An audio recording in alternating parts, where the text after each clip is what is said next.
Especiales de Cristiandad. Un espacio de investigación profunda, sin miedos, sin tabúes, para llegar al corazón de los problemas que aquejan a nuestra Santa Iglesia, a nuestra patria, a nuestra sociedad, a nuestras almas. Todos los temas a fondo como solo Radio Cristiandad puede mostrarnos.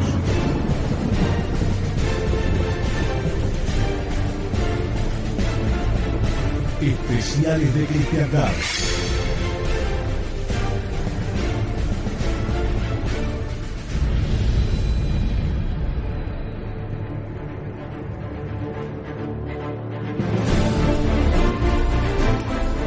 Bien amigos, continuamos ya en el último bloque de estos especiales del mes de julio con el padre Juan Carlos Seriani.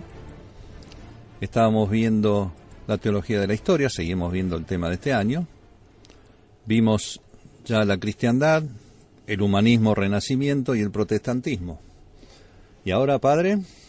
Entonces tenemos que hacer la aplicación a los ítems, como eso hemos hecho el mes pasado. Sí. sobre la cristiandad. Ahora vamos a ir haciendo a cada uno de los ítems, retomamos lo de la cristiandad como recuerdo, sí, y vemos ese ítem al humanismo, renacimiento y al protestantismo. Entonces, correcto. Los leo de entrada todos sí, por aquellos que no han seguido el mes pasado. Entonces vamos a ir viendo cómo era en cada una de las sociedades que vamos a ir analizando. Ya lo hemos hecho con la cristiandad. Primero la creencia, después las consecuencias de esa creencia, la religión, el hombre, o sea, qué concepto se tenía del hombre en esa sociedad, sí, el arquetipo, el modelo de hombre, el habitáculo, la teología, la filosofía, las ciencias, la política, dentro de la política, el derecho y la guerra. Y se ponían, insistí ya el mes pasado que se podrían, por supuesto, poner muchos otros ítems. Luego el arte, con la aplicación a cada uno de las bellas artes. Sí. La literatura, la música, etcétera, la pintura. Y por último, la economía. Entonces vamos a ir viendo lo que ya hicimos como hicimos el mes pasado. Entonces, el primero de los ítems a tener en cuenta es la creencia. O sea, en qué creía el hombre de la civilización cristiana, de la cristiandad. Creía en Dios, en Jesucristo y en la Iglesia Católica. Esos tres puntos resumen perfectamente, y en ese orden. Y para el hombre concreto, si quiere llegar a Dios, tiene que pasar, quiera o no, por Jesucristo. Y en la medida que pretenda prescindir de Jesucristo, no llega a Dios. No se puede llegar a Dios sino a través. Nadie conoce al Padre sino el Hijo, y aquel a quien el Hijo se lo quiera dar a conocer. En esto consiste la vida eterna, Padre, que te conozcan a ti y a quien tú enviaste, Jesucristo. Entonces Dios, y nadie puede llegar a Jesucristo si no es a través de la Iglesia Católica. Claro. Les guste o no les guste, lo enseñe o no lo enseñe el que está disfrazado de blanco en Roma o en los arzobispados u obispados. En el humanismo y renacimiento persiste la misma creencia, pero ya por supuesto muy debilitada. Se sigue creyendo en Dios, en Jesucristo y en la Iglesia Católica. Pero en una sociedad tibia. Sí, va desplazándose a Dios y va adquiriendo relevancia el hombre por el hombre en sí mismo. Ya en el protestantismo se sigue creyendo en Dios, se sigue creyendo en Jesucristo, pero hay una máxima que dice Cristo sí, Iglesia no. Bueno, y entonces por supuesto que el Jesucristo, ese al cual adhiere el protestantismo, ya no es el verdadero. Claro. O sea, a lo mejor no en 1517, 1525, pero paulatinamente se inventan un Jesucristo. Por no recibir la enseñanza de la Iglesia, se inventan un Jesucristo, y ese Jesucristo no es el verdadero, y por lo tanto tampoco es el verdadero del Dios. Claro. Entonces, si bien siguen adhiriendo, creyendo en Dios y en Jesucristo, al romper con la Iglesia, Cristo sí, Iglesia no, ese Cristo, al no ser el que proporciona la Iglesia, no es el verdadero. ¿Mm? Consecuencias de esa creencia en cada una de esas sociedades. En la cristiandad, la creencia firme en Dios, Jesucristo y la Iglesia Católica provocan fervor en la sociedad. Hay una cultura católica y se puede decir, se dice, y es una civilización cristiana.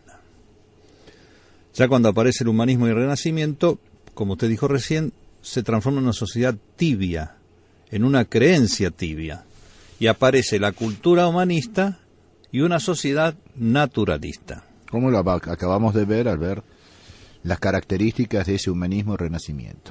Y un paso más, entonces ya a partir de 1517, con el protestantismo, aparece la cultura protestante y ya aparece la sociedad apóstata en gran medida. Por supuesto se va creciendo esta apostasía hasta llegar a la de hoy, ¿no? Y esa sociedad apóstata es consecuencia de Cristo y sí, Iglesia no. Claro. Se apostata de la Iglesia. Bien. Entonces tenemos la creencia, tenemos las consecuencias, y eso también nos va a diagramar bien perfectamente lo que era la religión. Entonces, en la cristiandad, ¿en qué consistía la religión? Un verdadero culto de Dios. Prima el culto público, la liturgia, sobre el culto privado e individual. En cambio, en el humanismo, renacimiento y por supuesto ya llegando al protestantismo también, el culto individual oscurece el culto público. Aparece lo que llamamos devoción moderna, donde es tan individual el culto que está la libre interpretación personal de cada uno. Entonces tenemos que tener en cuenta, por ejemplo, en cuanto a la devoción moderna, como vamos a ver después, por ejemplo, en música. Entonces, sobre todo lo que es en el humanismo renacimiento, no se puede decir que sea totalmente no católico. Entonces, hay una decadencia en cuanto a la devoción, en cuanto a lo que es la espiritualidad. Hay una decadencia con la devoción moderna. Como hay una decadencia en la cuestión de la pintura o de la música o de lo que fuese, con el barroco, por ejemplo, respecto del gótico, del románico, sí. O la polifonía con respecto al gregoriano, pero no se puede decir que no sea católico. La polifonía estuvo a punto de ser condenada y de no ser admitida en la liturgia. Nos podrá gustar más o menos que eso haya sido así, pero es así. Entonces yo no puedo decir que la polifonía no es católica. Bien. No puedo decir que la devoción moderna no sea católica, pero es una decadencia. Entonces, por ejemplo, todo el tema aquí en Argentina muy instalado, no tanto en otros países, la cuestión todo de los ejercicios espirituales de San Ignacio, que constituyen, forman parte de esta devoción moderna. Entonces hay quienes lo rechazan completamente, y ni locos harían un retiro de San Ignacio, y entonces se recluyen, por así decir, en otros tipos de espiritualidades. Se puede hablar y se puede analizar las diversas, entre comillas, espiritualidades. Para mí no hay más que una espiritualidad cristiana, católica. Tiene diversas facetas o lo que fuese, pero yo no puedo hablar estrictamente de espiritualidad benedictina, de espiritualidad franciscana, de espiritualidad jesuítica y hacer diferencia y decir esta es católica y esta no es católica. Sí. Y concretamente, bueno, Dios va suscitando las cosas también, porque contra estos ataques revolucionarios también Dios va suscitando reacciones. Entonces pongan usted a un joven actual, rockero, con todos sus pelilargos y todos sus tatuajes y todos sus piercing y demás, de buena voluntad, sin que oponga resistencia, pónganlo un mes en un convento benedictino, un mes, 30 días, a seguir la vida benedictina que se sigue en el convento. Puede ser que se convierta. Háganle hacer un retiro genuino de San Ignacio de 30 días conforme al original genuino de San Ignacio, conforme a lo que dicen los papas, se va a convertir. Son irresistibles, dicen los papas. Uh-huh. Bien predicado, bien hecho, con la misma buena voluntad de los dos. Sí. Ahora, que una vez convertido yo me quede pura y exclusivamente y dale que te ponga con San Ignacio y los retiros de San Ignacio, no. Que yo tengo que tratar de remontar la cuesta, sí, y de esa devoción moderna o de esa polifonía o de ese barroco, tratar de remontar en todo lo que es la espiritualidad y lo que es la cultura, tratar de remontar en la medida de lo posible a lo que era en este caso la religión o el arte, la música, etcétera, la devoción, a lo que era en la Edad Media, por supuesto. Y entonces sí, ese joven ya convertido y en cierto modo pasando, digamos, por una cierta readaptación a lo estrictamente católico, va a aprovechar mucho mejor después sus otros 30 días en una abadía benedictina. Claro. No sé si me explico. Sí, está claro. Entonces, hay una decadencia, pero no hay un corte. Yo no puedo decir, a partir de acá esto ya no es católico. A partir del protestantismo, sí. Pero con humanismo y renacimiento, no. Uh-huh. Entonces, hay una decadencia al ser ese culto individual que oscurece el culto público, sí, la liturgia, pero todavía eso es católico. Entonces, al encontrar ese culto individual a fines del siglo XIX, comienzos del siglo XX, el movimiento litúrgico desviado, el movimiento litúrgico revolucionario que va a terminar en la nueva misa, va a querer, bajo el pretexto de la participación de los fieles en el culto, va a hacer la aniquilación completa de la liturgia católica. Entonces, ¿había una decadencia? Sí. ¿Había una gotera en el techo? Sí. La solución no es arrancar el techo, sino tapar la gotera. Claro. Y esto ha arrancado no hay más gotera, sí, no tiene más techo. Entonces, antes había una gotera, caían 10 gotas cada vez que llovía, ahora es una inundación cada vez que llueve. Claro. Pues no hay más techo, lo arrancaron. Y en la encíclica Mediator Ordine de Pío XII más o menos, porque tampoco ya es siglo XX, ¿no es cierto? Y no sé hasta qué punto todo estará escrito por él. Más o menos discierne, pone los puntos donde debe ponerlos, pero él dice que no todas las almas son iguales, y el estado de las almas, digo yo, no es igual siempre. Entonces no se le puede pedir a una señora que asista a misa de la misma manera el día de la primera comunión de su primer hijo o de su primer nieto, que asista a la misma misa tradicional el día del entierro de su hijo. Claro. El estado de alma no es igual. Entonces, si en una ocasión tiene ganas de participar y cantar junto con la escuela y seguir todo el Kyrie, etcétera, y el credo, bueno, perfecto. Y si otro día quiere estar inmersa en su meditación, con su rosario en la mano, toda la misa de rodillas, sin ponerse de pie, y déjenla en paz. Esto es lo que no soportan los progresistas. Y entonces todo el mundo tiene que hacer lo mismo, y entonces aparecen los guías, de pie, sentados, de rodilla. De rodilla no, pero no se pone nunca de rodilla. Sí. Bueno, no. Entonces, ojo. Del verdadero culto de Dios, en el cual prima el culto público sobre el culto privado e individual, no quiere decir, el hecho que prime no quiere decir que el otro no deba existir. Uh-huh. Y que pueda en ciertas ocasiones existir. Pero lo general, lo habitual es el culto público. Sí, porque además se hacía a través de la autoridad civil, que presidía las ceremonias de culto también, junto con los clérigos. O sea que asistían todos.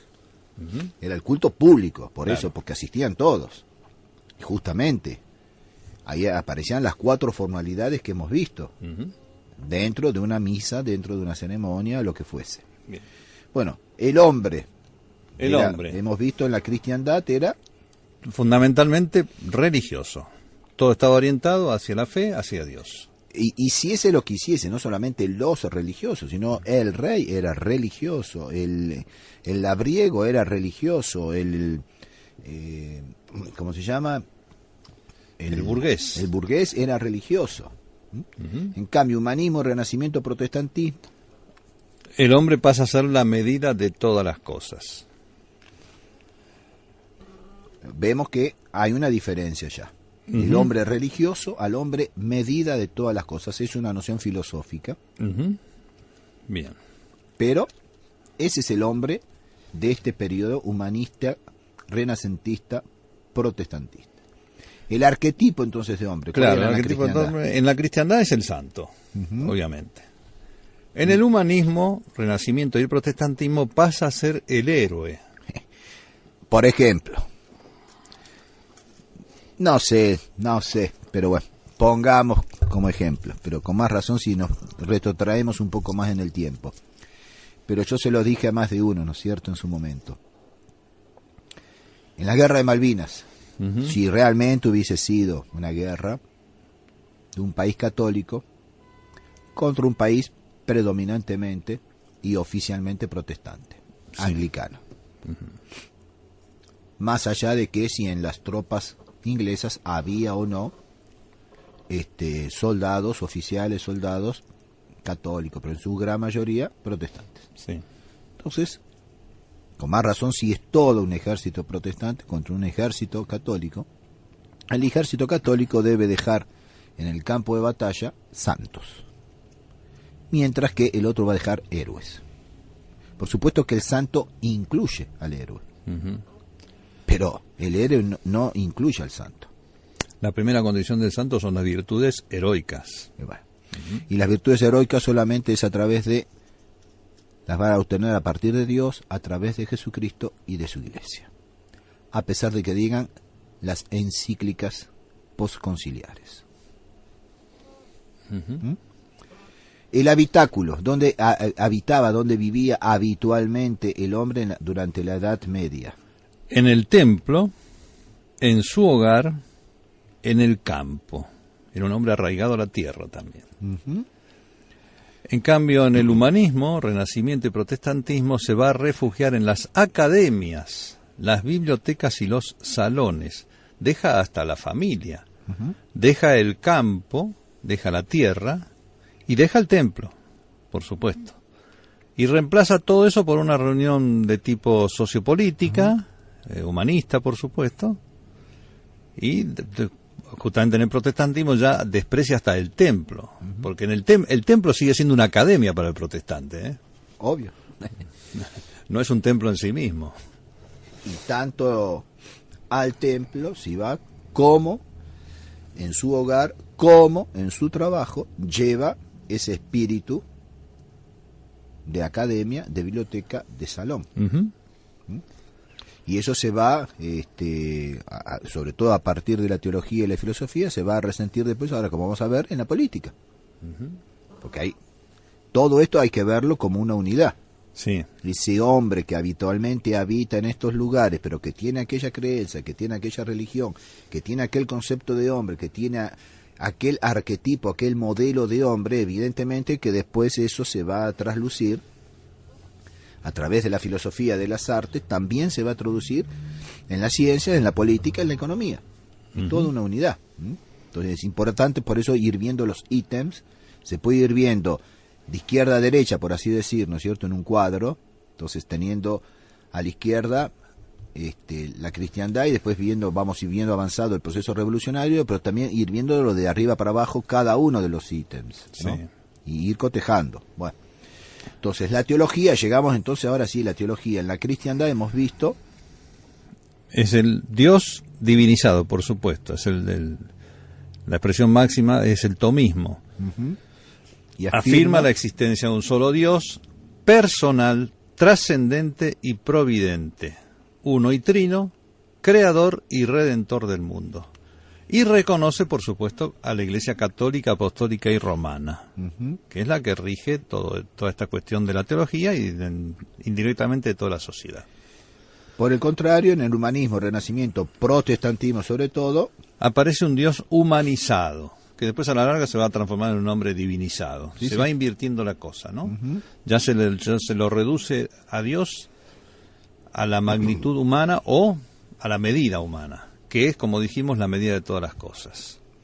En cuanto a la filosofía, en la cristiandad tenemos como punto fundamental la forma informante. Lo hemos explicado el mes pasado, ¿no es cierto? O sea que la forma, estamos partiendo de la filosofía aristotélico-tomista, la forma ejerce su función de forma e informa a la materia. Es la filosofía realista, por la cual todo conocimiento comienza por los sentidos y termina en la inteligencia, y sostiene que la razón humana es capaz de llegar al conocimiento de la verdad, y que la verdad es la adecuación de la inteligencia con la realidad. Y por supuesto entonces sostiene que existe una verdad absoluta. Una verdad absoluta que es Dios nuestro Señor, y además verdades absolutas también en el plano del conocimiento. De las ciencias, etcétera. Bien. En la medida que, bueno, que sean realmente probatorias y que muchas veces, bueno, lo que se piensa que ha sido así, bueno, uno después puede cambiar, ¿no es cierto? Pero bueno, existe una verdad absoluta que estos modernos revolucionarios niegan. Sí, hablan del relativismo y todas las cosas. Y absolutamente dicen no existe la verdad absoluta. Sí, y esa es una verdad absoluta. Debería ser para ellos, pero cuando uno dice eso es relativo, ahí ya se bloquean. Claro. Y entonces le ponen un 1 al que pregunto. Al alumno impertinente por haber seguido su propio sistema afilosófico, ¿no es cierto? Sí. Pero bueno, son así. No hay peor intransigente que los transigentes.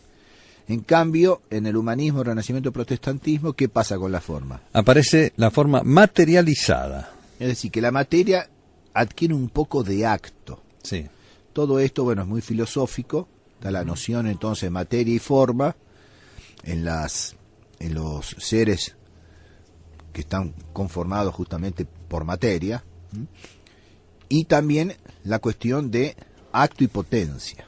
Entonces, Dios es el acto absoluto y la materia sola desprovista es la pura potencia.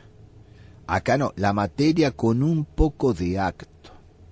Y la materia que va acondicionando a la forma materializada, porque la materia va adquiriendo un poco de acto, la materia se va endiosando. Ya veremos al final, va a quedar la materia Dios.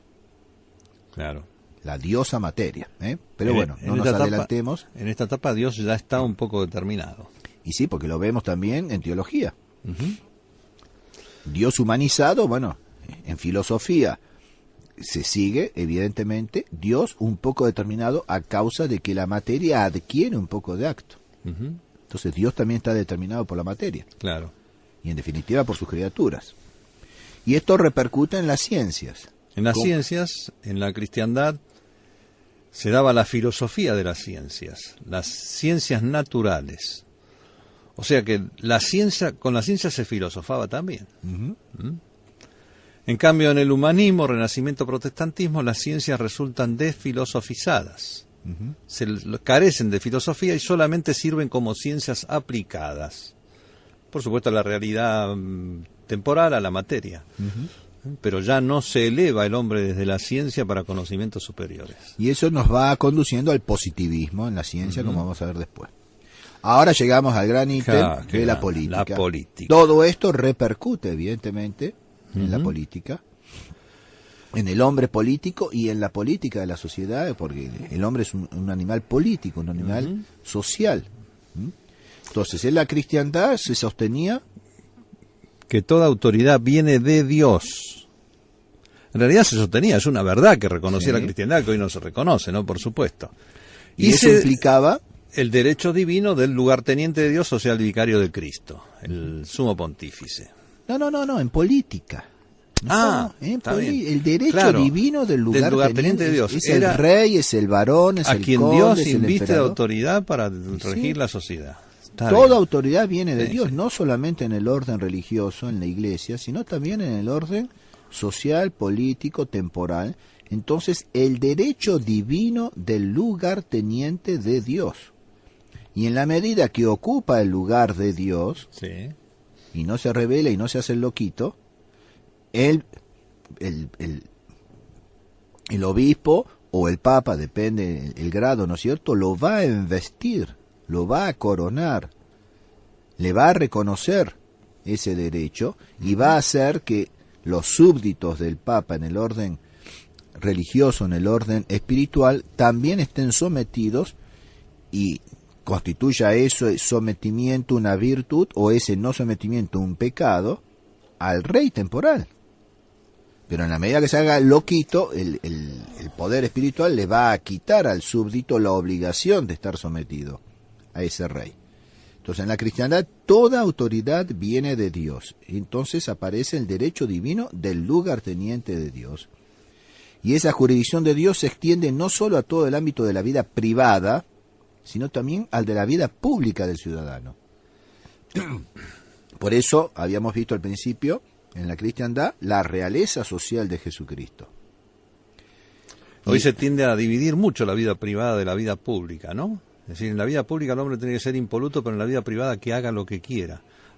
En cambio, en esa sociedad había una coherencia absoluta entre la vida pública y la vida familiar privada del hombre, del político. O sea que la jurisdicción de Dios se extiende no solo en el ámbito de la vida privada, en la cual uno, mientras eso no repercuta justamente en detrimento del orden social, del bien común, nadie se mete. Pero si peca en la vida privada, Dios sí lo ve. Entonces la jurisdicción de Dios se extiende no solo al ámbito de la vida privada, sino también al de la vida pública del ciudadano. Hoy en cambio no. Que en la vida privada no solamente haga lo que quiera, sino también en la vida pública. Y nadie se puede meter para coartar, condicionar su accionar en la vida pública. Cuando es todo lo contrario, estamos hablando de política, cuando el político, para hacer virtuosa la convivencia, tiene que evitar, tiene que promulgar leyes que permitan, que favorezcan la vida virtuosa de sus súbditos. Y es esto, la jurisdicción de Dios se extiende a través del político al ámbito de la vida pública del ciudadano. Y por eso afirma que el hombre es un animal político y social por naturaleza, y que el Estado es una sociedad perfecta en su esfera, que tiene por fin el bien común temporal, y que todas las instituciones están subordinadas al fin de la sociedad política, y que por lo tanto entonces la vida humana parte del seno de una primera institución natural, que es la familia, pero que se desarrolla en el marco de una vida pública, mediante la inserción en grupos humanos intermedios, que eran las corporaciones. Bueno, todo esto lo hemos visto, el que cae por primera vez hoy a escuchar esto, ya está en los especiales del mes de junio. En cambio, el humanismo, renacimiento, protestantismo rompe con esto, ¿y qué aparece? Aparece el derecho divino del rey humano. Fíjense en la diferencia. Derecho divino del lugarteniente de Dios, aquel que ocupa el lugar de Dios, el que tiene lugarteniente, el que tiene el lugar de Dios. Acá no, el derecho divino del rey humano. Entonces se diviniza en parte este rey humano. Y el soberano pasa a ser el monarca. Ya y aparece el absolutismo regio o el regalismo. Y el regalismo. Ya el monarca es absoluto, no tiene que responder a nadie, ni tiene que recibir ningún tipo de indicación ni orientación de la iglesia. Y recordemos, todo esto comenzó en 1303 con aquella famosa escena en Agnani, provocada por Felipe el Hermoso contra el Papa Bonifacio VIII. Ahora esto vemos dos ítems acá simplemente en el orden de la política, tiene una repercusión importante tanto en el derecho como en la guerra. Entonces, ¿cómo era el derecho en la cristiandad. En la cristiandad, la ley divina estaba divinizada, ¿sí? Era lo que regía todo, y como proveniente de Dios, a través de la iglesia, sí, pero proveniente de Dios. Y la ley natural estaba sobrenaturalizada. Recordemos que los 10 mandamientos son ley natural y están insertos en el alma del hombre, ¿eh? Entonces esa ley natural es sobrenaturalizada en su origen, y acá se la reconoce como tal. Afirma la existencia de un orden jurídico positivo humano, fundado en un orden jurídico natural, cuyas leyes son anteriores a las humanas, emanadas de Dios y puestas por Él en la naturaleza de las cosas. El hombre, con su propia razón, llega a conocer y sabe que tiene que respetar los 10 mandamientos.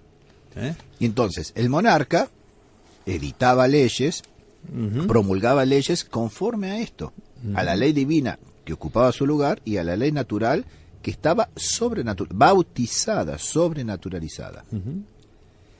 En cambio, en la sociedad humanista, renacentista, protestantista, la ley divina aparece humanizada y la ley natural naturalizada.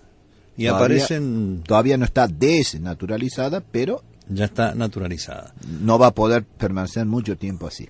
Aparece Maquiavelo, que como su nombre lo indica, era maquiavélico, y Calvino, el gran corruptor definitivo del protestantismo, con la fe basada en lo material.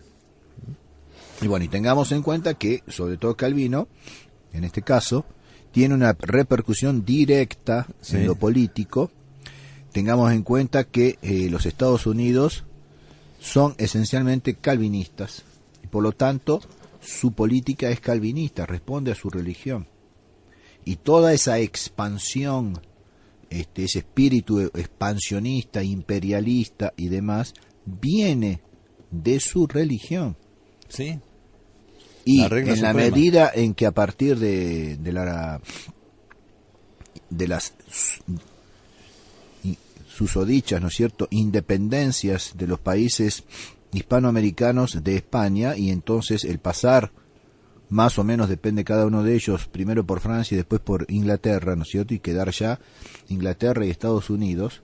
Y bueno, nosotros sufrimos toda esta influencia calvinista, porque ellos, para seguir con su expansión, es decir, ¿qué es lo que pasa para que la gente entienda lo que estoy diciendo? Según su religión, es un signo de salvación, de predestinación, el que les vaya bien acá en la tierra. Entonces, evidentemente, como se quieren salvar, después se quieren ir al cielo, tienen que buscar esa expansión acá en la tierra. Y terminan por sacralizar la usura, el dominio material de los poderosos sobre los menos pudientes y la concentración de riqueza. Porque cuanto más riqueza tengo yo, más seguro estoy de salvarme. Y todo eso influye en el derecho. Claro. Y va a influir en la guerra.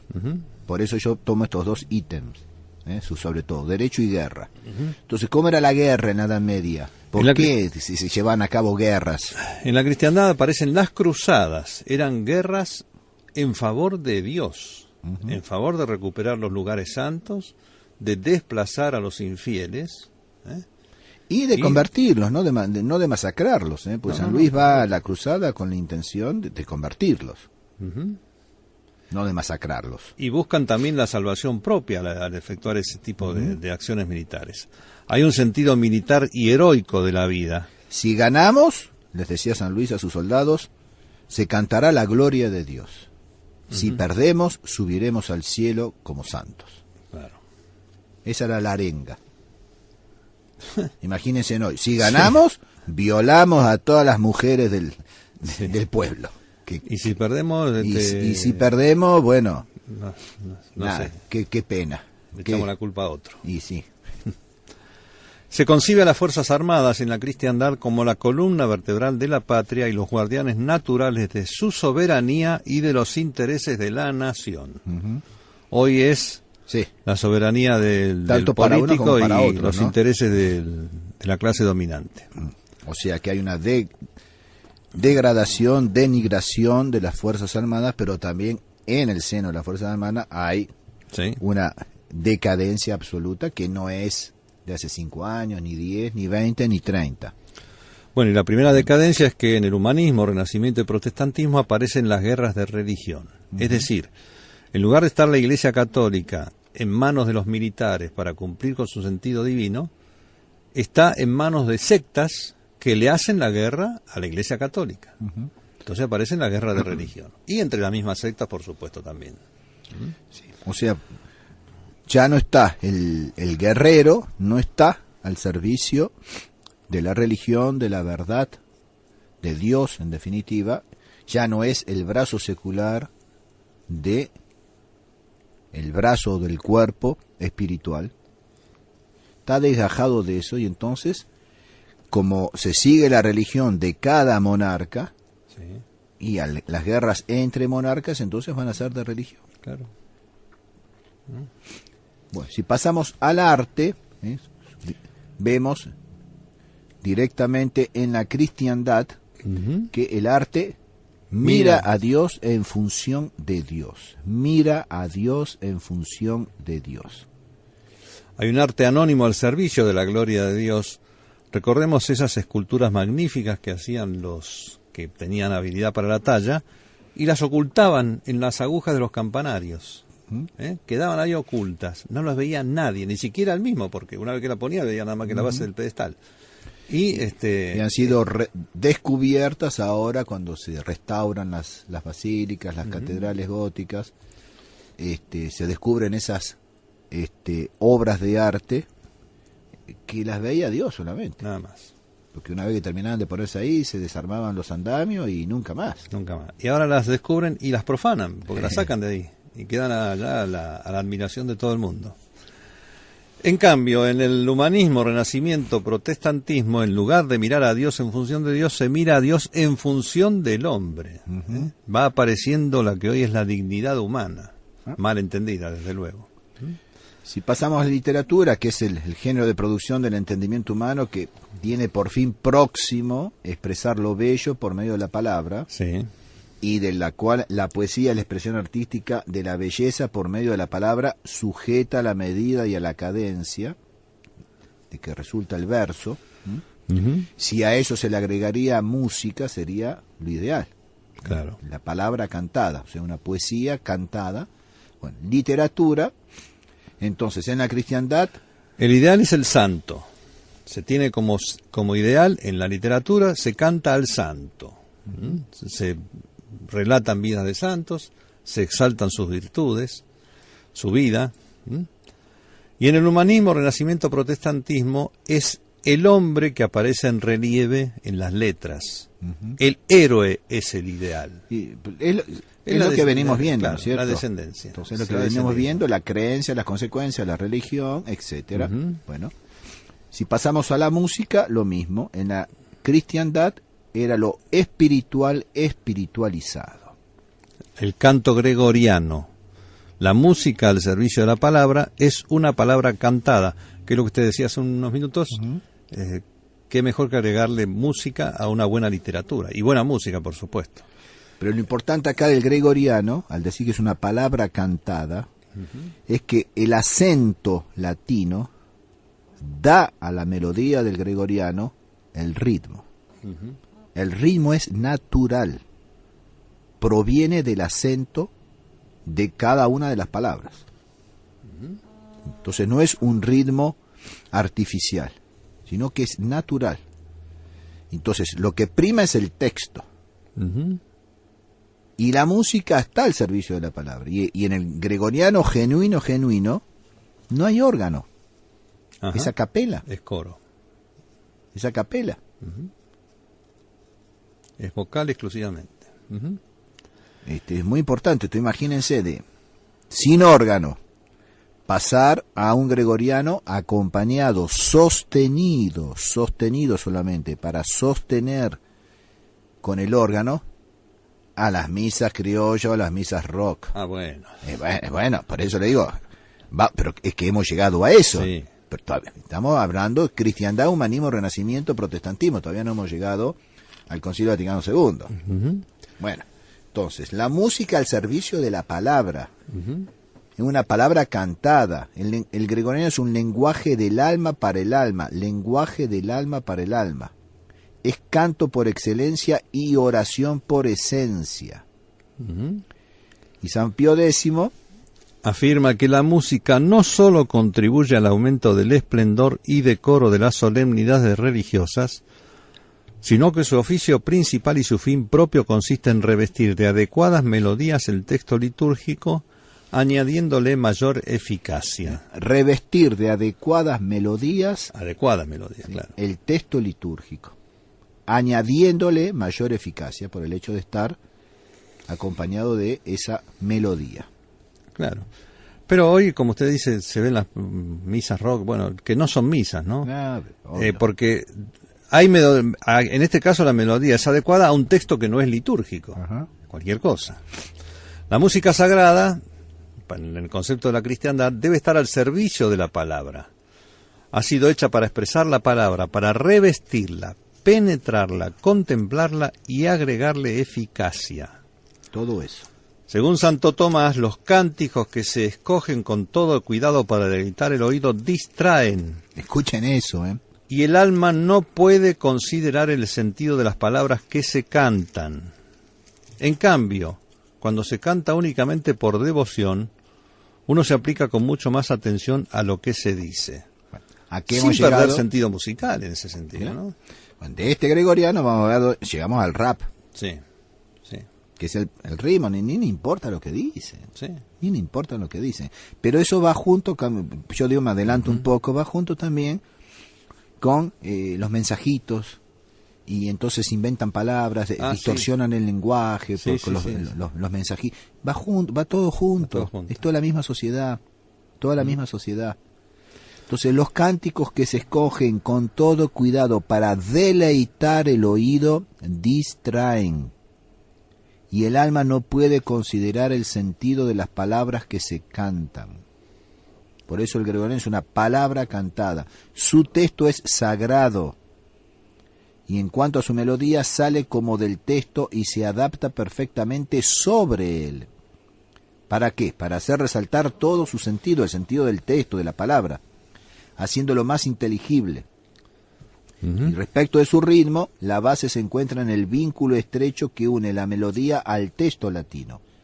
Es decir, que el acento latino es su alma y su cumbre. Y el final es pausado, acabándolo en su unidad y sentido. Claro, cuando Santo Tomás habla de las melodías elegidas para deleitar el oído, es que se dirigen al hombre y no a Dios. Entonces el hombre se queda en su sentido en lugar de elevar el alma a la contemplación. Y en el humanismo, renacimiento y protestantismo aparece lo espiritual sensualizado y se da lo que usted mencionaba hace un rato, la polifonía. Entonces lo espiritual sensualizado, lo sensual que adquiere un poco el lugar, ocupa un poco el lugar de lo espiritual. Bueno, hoy se ve que en las músicas que se utilizan en esas ceremonias pseudo religiosas son prácticamente ritmo. Incluso se ve a los que asisten como moviendo la cabeza, los pies, el cuerpo se mueve casi automáticamente con la misma música, porque está hecha para el cuerpo y no para el alma.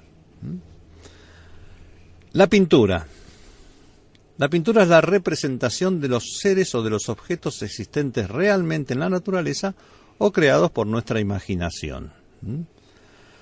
Todo ser y todo objeto posee los medios de manifestar su existencia, su forma y su color. Lo que constituye la individualidad de cada uno de ellos es su forma. El color es siempre variable y accidental. La forma, en cambio, es inmutable.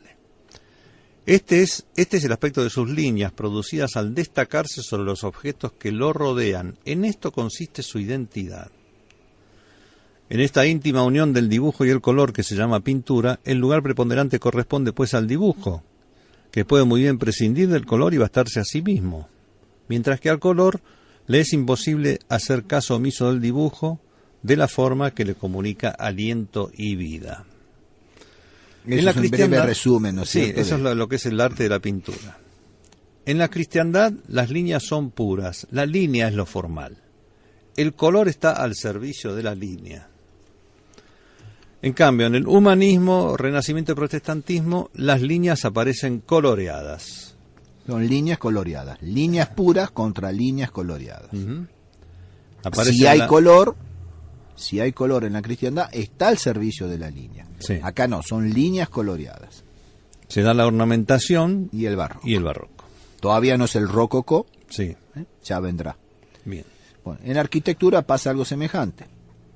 La ¿Por qué? arquitectura es el arte de disponer toda clase de construcciones según su objeto y las condiciones o necesidades que de él se derivan. En la cristiandad, la arquitectura da como característica principal la idea espiritualizada expresada en la piedra. Hay una pureza de formas. El estilo predominante es el gótico y aparecen las grandes catedrales.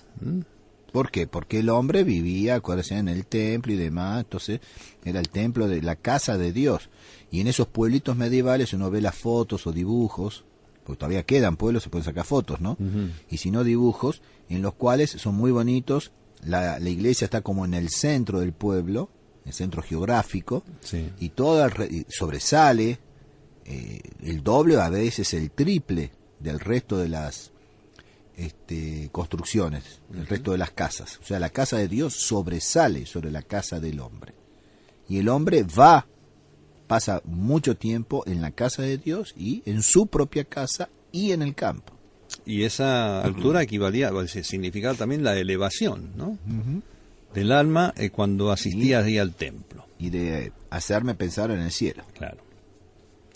En el humanismo, renacimiento, protestantismo, aparece la materia idealizada. Ahí ya se impone el barroco y aparecen los palacios que tienen una semejanza con las catedrales en cuanto que se elevan, pero no a Dios, sino que se elevan como habitación del hombre. Pretenden elevar al hombre. Claro. Cuando el hombre se eleva, tanto más cuanto está de rodillas ante Dios. Ahí va, por eso vayan a explicárselo a todos esto. La escultura es el arte de modelar, tallar y esculpir en piedra, madera, metal u otra materia conveniente, representando de bulto un objeto. En la cristiandad, la piedra está informada por la idea y la figura humana se la representa escultóricamente en función de lo religioso. Entonces, la piedra informada por la idea. O sea que el escultor saca del bloque de mármol, del bloque de piedra, saca la idea Sí. que él tiene en su alma, que adquirió filosóficamente a partir de la realidad.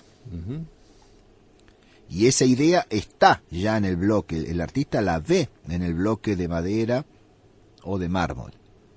Y saca lo que sobra. Claro. Claro, eso lo sabe un genio. Lo sabe. Sí. Un genio sabe hasta dónde tiene que llegar con el...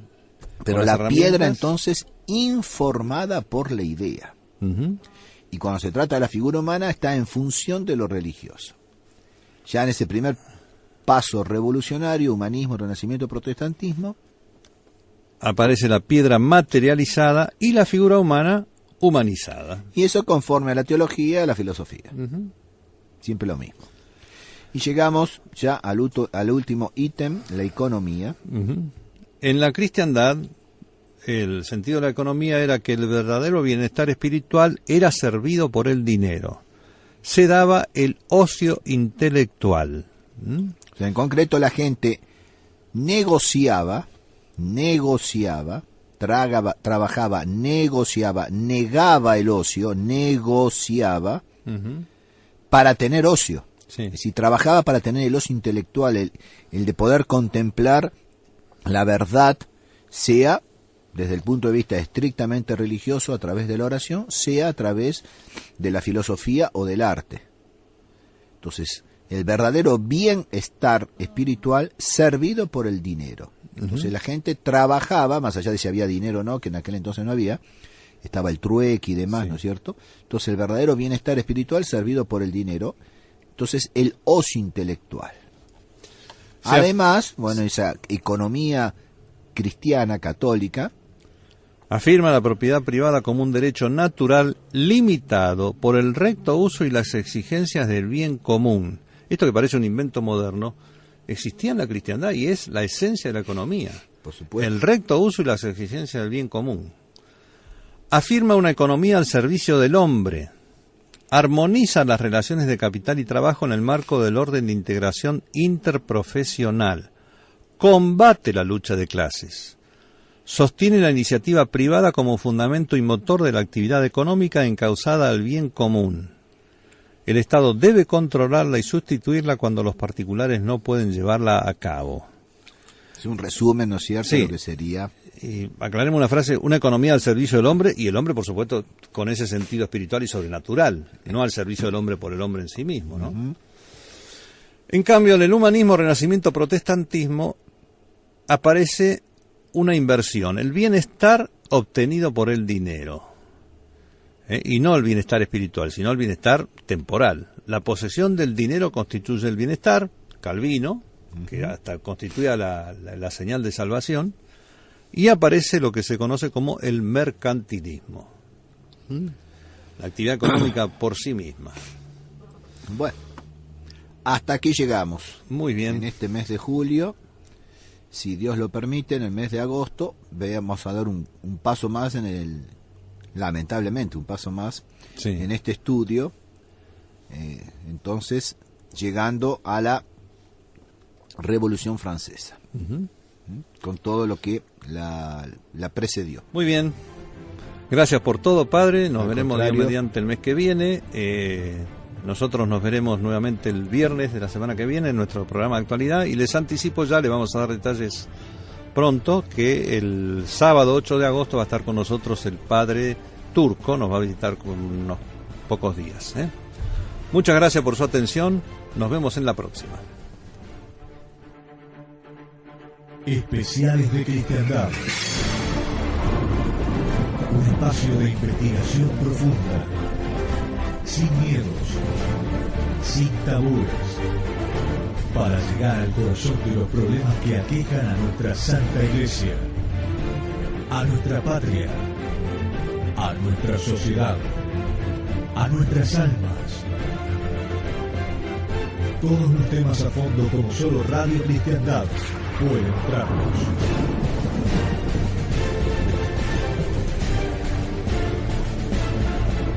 Especiales de Cristiandad.